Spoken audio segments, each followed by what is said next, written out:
They say motherhood changes everything, but I didn't expect it to cost me everything I had worked for. My name is Jenna Ramirez. I was 32 years old, a senior project manager at one of the fastest growing tech firms on the West Coast, Zenith Solutions. I wasn't some intern fumbling my way through meetings. I was the woman they sent into boardrooms when million-dollar accounts were on the line. I was the one other managers came to for crisis control. I had built my career brick by brick. Late nights, no weekends, no sick days. While my friends were getting married, traveling, having kids, I was in the office building my future. My promotion to senior PM wasn't handed to me. It was carved out of years of sacrifice. So when I found out I was pregnant, I didn't panic. I thought I could have both, the career I earned and the child I wanted. I even practiced how to tell my boss, Mark, in the most professional way. Zenith had just closed a $17 million software integration deal with a Fortune 500 client, and I was the lead. I didn't want anyone to think I was slowing down.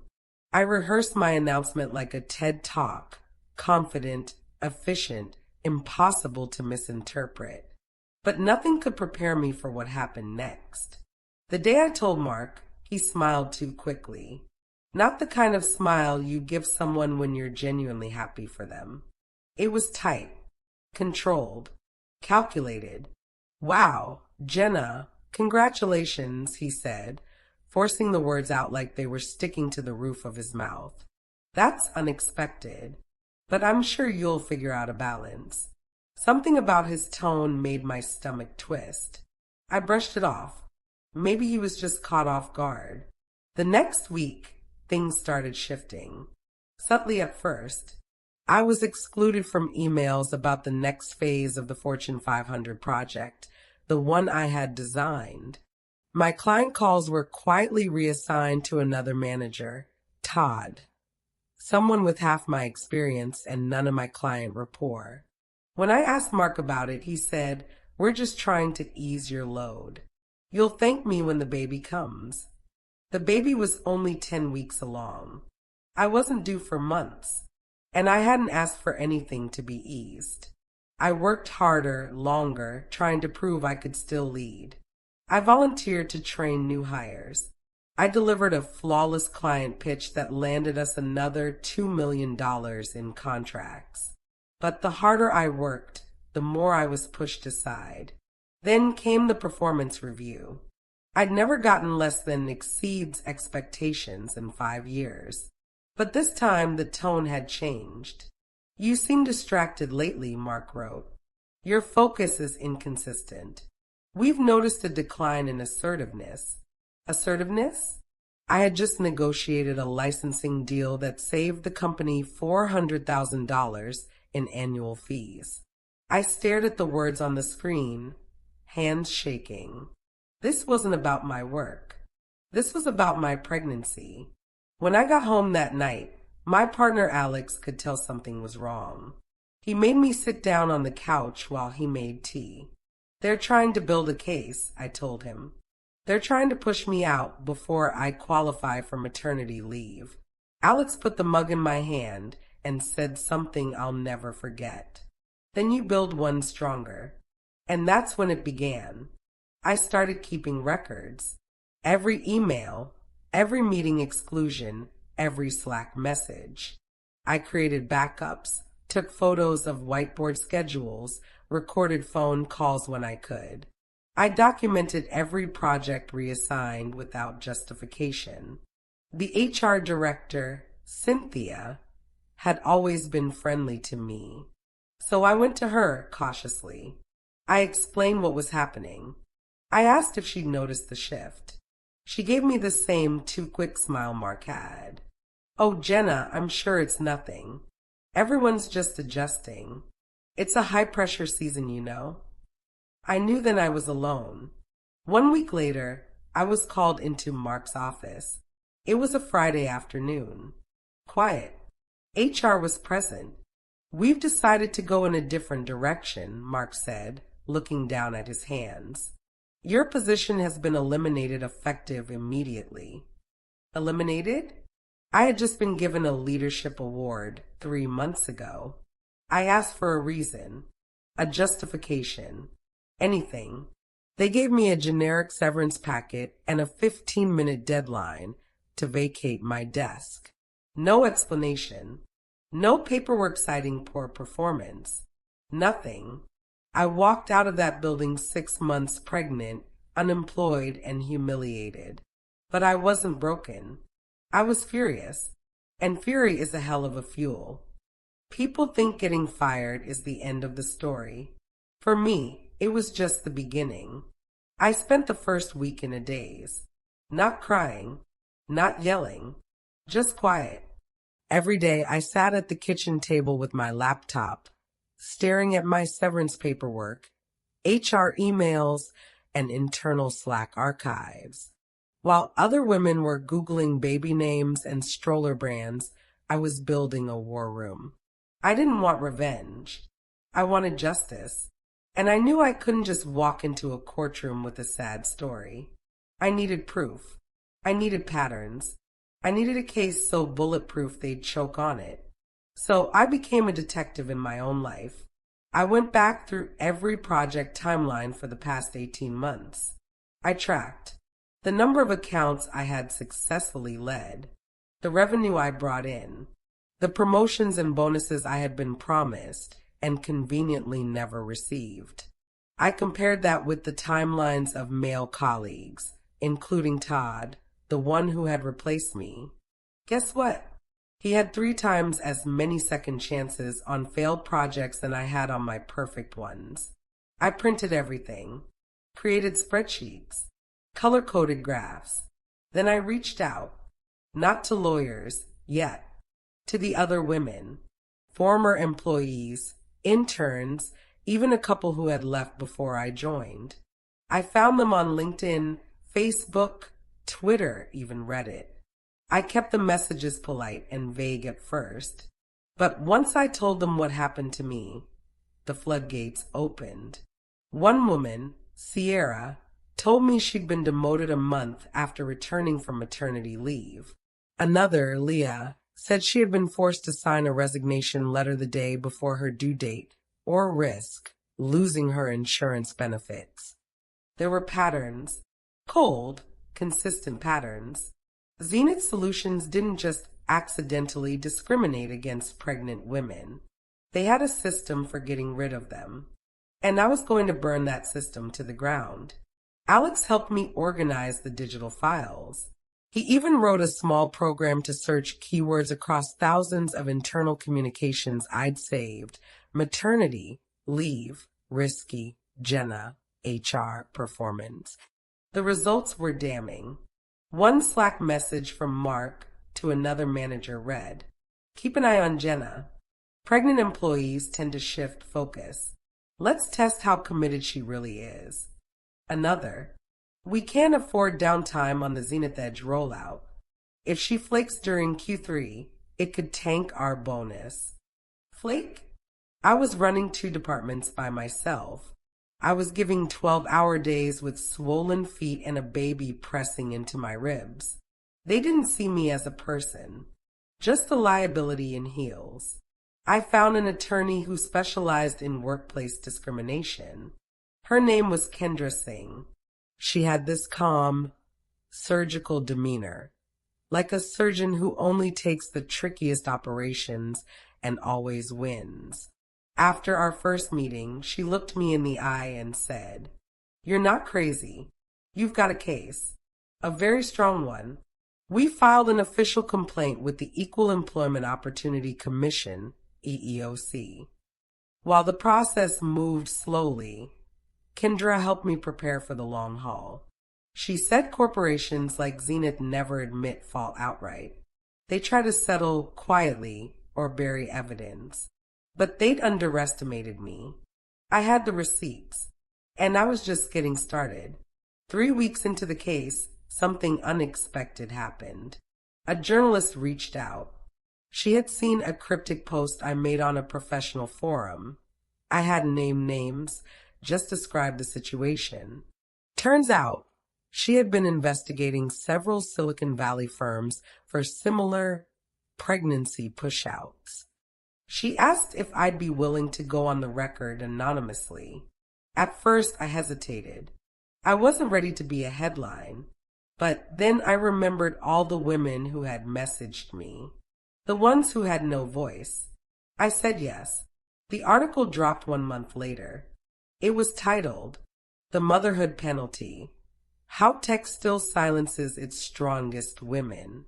It didn't name Zenith directly, but if you knew the industry, you knew.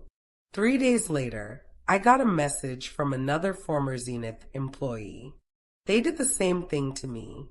I've been afraid to speak up, but after reading that article, I'm in.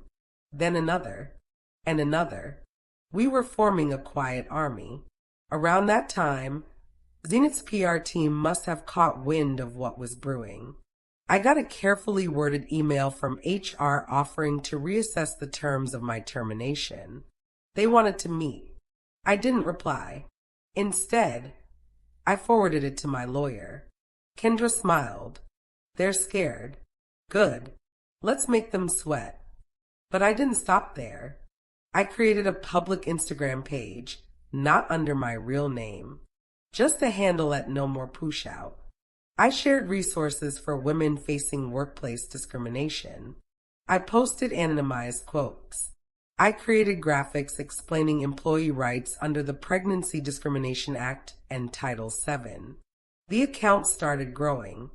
500 followers, then 5,000, then 25,000 in a month. Women began tagging it under their own stories. A movement was forming, and Zenith couldn't stop it. Meanwhile, Kendra began preparing a class action filing.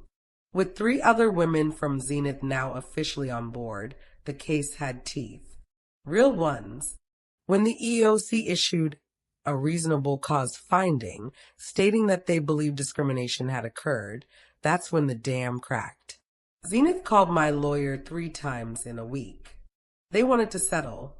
Quietly, generously. But I wasn't ready to let them off easy. I didn't just want compensation. I wanted change.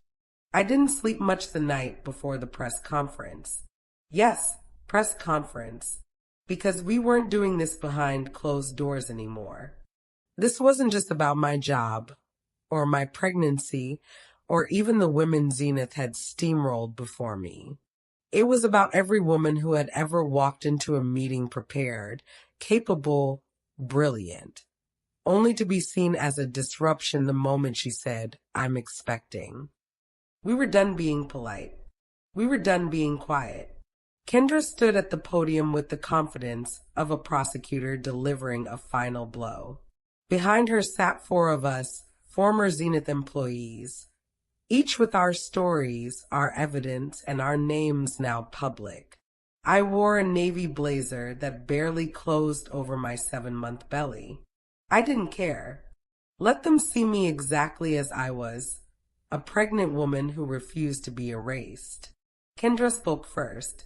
Today, we are announcing a joint legal action against Zenith Solutions for systematic discrimination against pregnant employees, spanning over 5 years, multiple departments, and dozens of documented cases.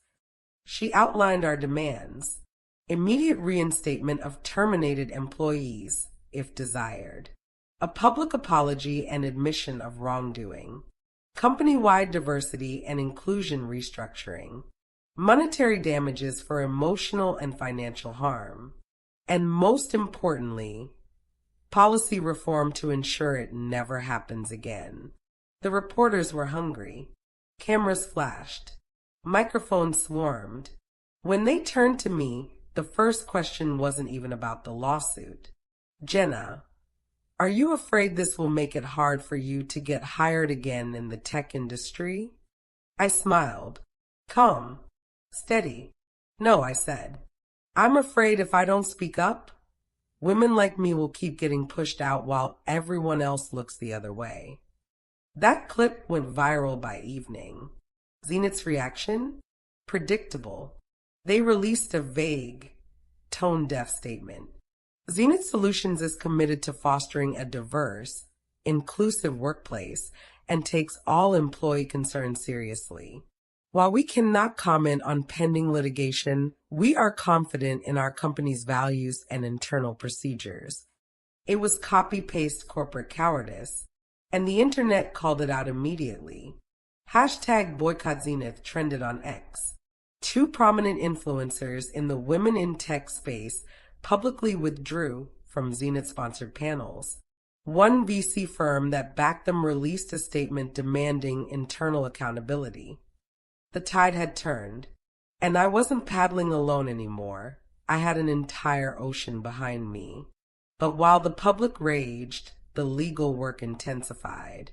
Kendra had me review every email, every document, every Slack message for the trial. The deposition prep was brutal. 8-hour days rehearsing for the worst possible questions. They'd try to break me, make me cry, make me question my own memory. But I was ready. I had notes, dates, screenshots, facts. What they had underestimated was how detail-oriented you become when you've had to defend your own value every single day. Then came the biggest break of the case. One of Zenith's current employees, who we'll call Rachel, reached out anonymously. She was pregnant. She'd just informed her manager. And within days, her team lead had started freezing her out of meetings. Her upcoming raise was suddenly on hold. It was the exact same script they'd used on me. But Rachel wasn't just an employee. She was in IT. She had access. And she was furious. She offered to leak internal documents. Not just emails, entire presentations, internal training decks, and worst of all, a confidential HR strategy memo titled Managing Long-Term Employee Disruption, Maternity and Medical Leave Protocols. It outlined how managers should begin performance documentation on employees preparing for extended leave to maintain agility and minimize risk. It literally said, disengagement indicators, lower responsiveness, early exits, increased non-urgent medical appointments. Consider reallocating core responsibilities preemptively. In simple terms, if she's pregnant, start replacing her quietly. That document was the nail in the coffin. Kendra brought it to the EOC and the federal judge overseeing our filing. With Rachel's affidavit submitted confidentially, we had what lawyers dream about: pattern, intent, documentation, and a whistleblower. Zenith scrambled. They offered a settlement again. But this time, they offered $4.2 million to be divided among the plaintiffs. It was tempting, but it came with a condition.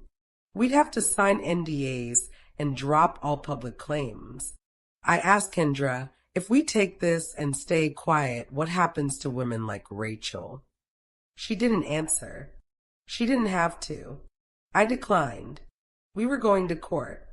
The weeks before the trial were a whirlwind. Media interviews, podcast appearances. A feature article in The Atlantic called me Silicon Valley's pregnant prophet. I hated the attention, but loved the platform. Every story I told wasn't just mine anymore. It was a mirror for every woman who had been told she was too emotional, not dependable, or bad for business the moment she chose motherhood. I received thousands of messages from women across the globe. Lawyers, nurses, professors, waitresses, all saying the same thing. This happened to me too. Then came the final strike. Zenith's CEO, the one who'd personally signed off on my termination, was subpoenaed.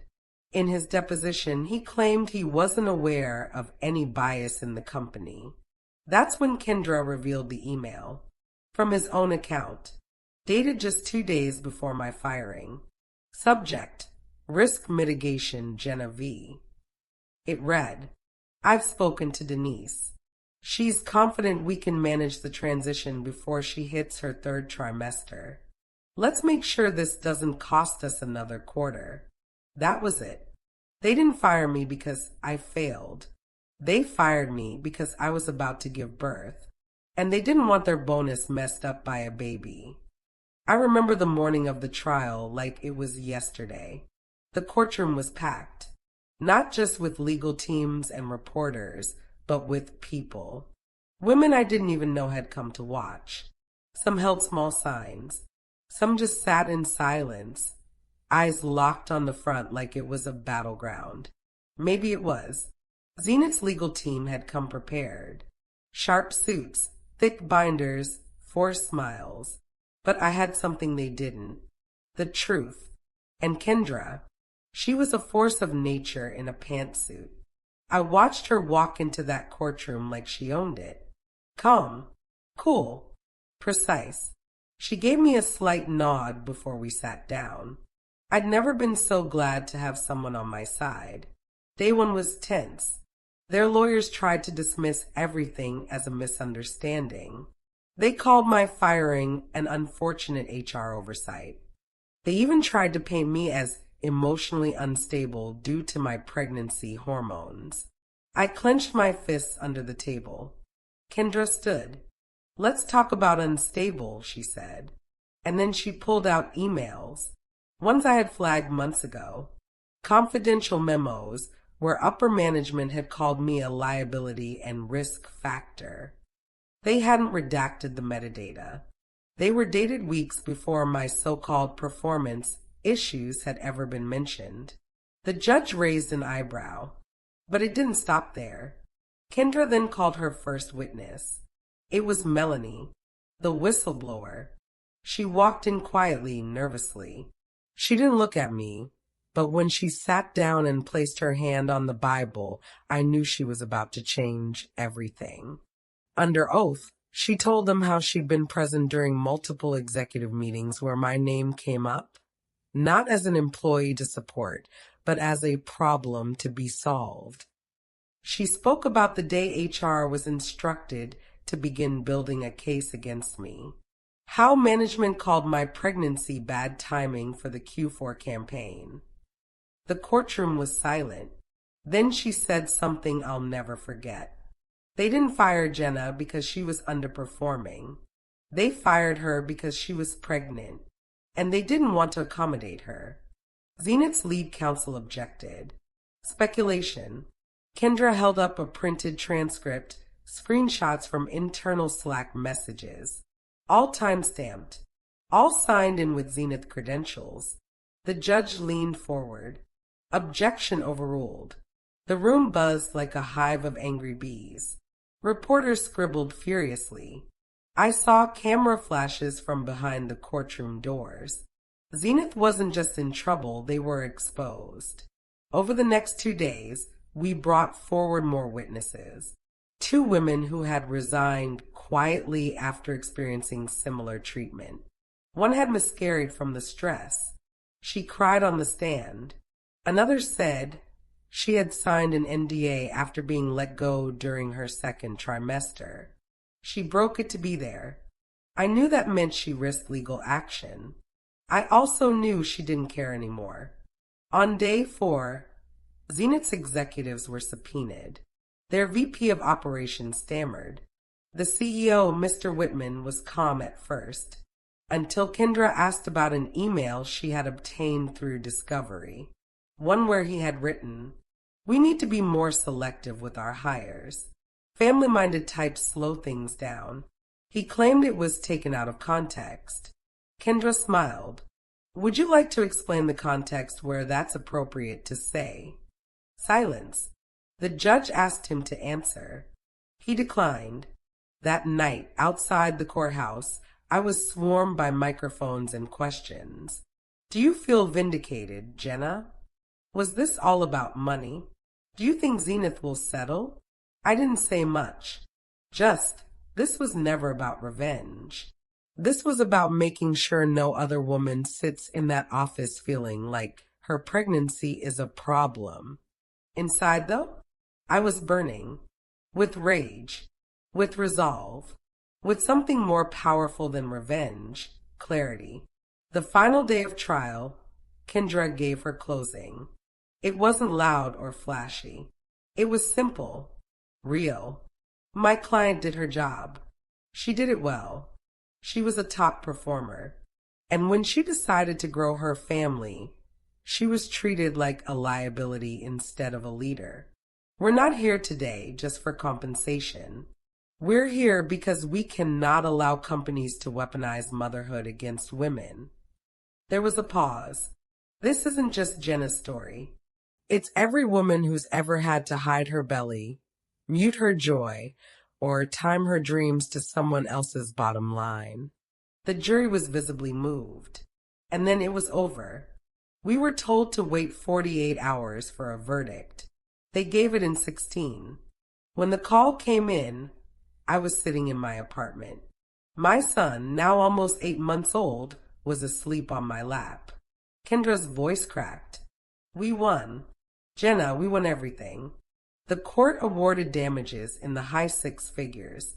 But more than that, they ordered Zenith to review all past pregnancy-related terminations over the last 5 years. An external audit.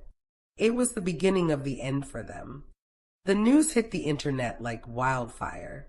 Zenith Media loses landmark case. Pregnancy discrimination confirmed. CEO under fire for internal culture of bias.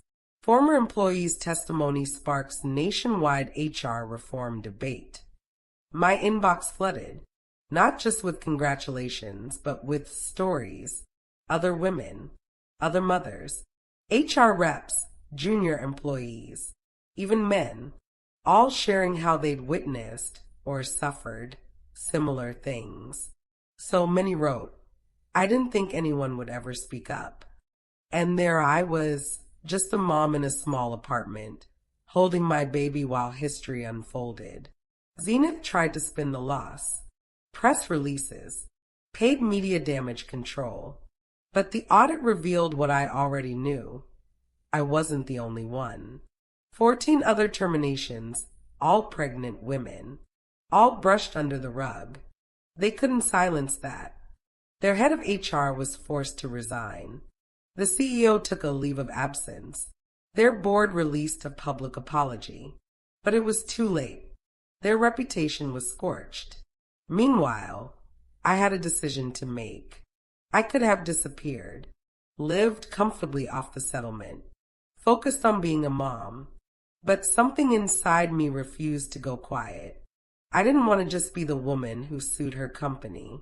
I wanted to be the woman who changed something. So I started small. A blog. A space for working mothers.